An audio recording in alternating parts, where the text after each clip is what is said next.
ഇന്ന് ടയേർഡായി വീട്ടിൽ പോ. ചാരു ഞാൻ പോണേ. എന്നാ ശരി നീ പൊക്കോ. അയ്യോ ദേ ഒരു കഴിക്കുന്ന കുരുണ്ടാ ഇല്ല. എനിക്ക് എന്തൊരു രസമാ വഴി.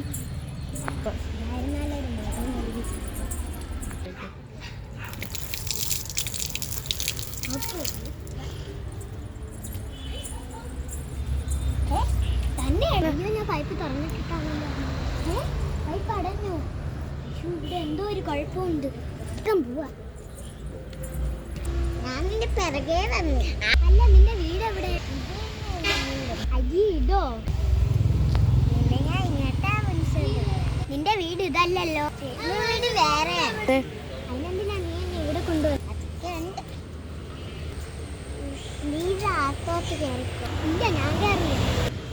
അതെന്ത് നീ കയറാൻ മടിയാ? ഞാൻ നിന്റെ ചേച്ചി തിരിഞ്ഞു. ചാരു വേണ്ട, ഇതൊട്ടും നല്ലതല്ല നിന്റെ ശീലം. നമ്മളെ വീട്ടിൽ നിന്ന് ഇത് എത്ര കിലോമീറ്റർ ആണെന്നറിയാമോ? നീ ഇത്രയും ദൂരം ട്രാവൽ ചെയ്യുന്ന വരുന്നതിനേക്കാളും നമുക്ക് നമ്മളെ വീട്ടിൽ കിടന്നാൽ പോകാം.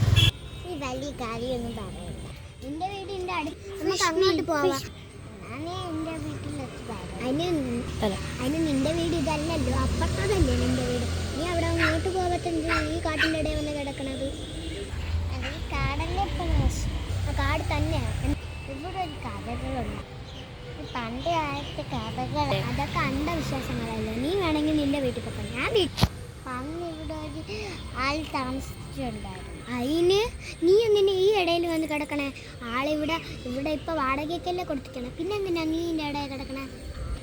അയാൾ എന്നെ മരിച്ചു പോയെടുത്തു. മരിച്ചു പോയെങ്കിൽ നീ എന്തിനാ ഇവിടെ വന്ന് കിടക്കണേ? നിനക്ക് നിന്റെ വീട്ടിൽ പോക്കൂടി. മരിച്ച എൻ്റെ അപ്പച്ചനായിട്ട് നിനക്കിതുവരെ ബോധമില്ല. നിനക്ക് സങ്കടമില്ല, ഒന്നുമില്ല.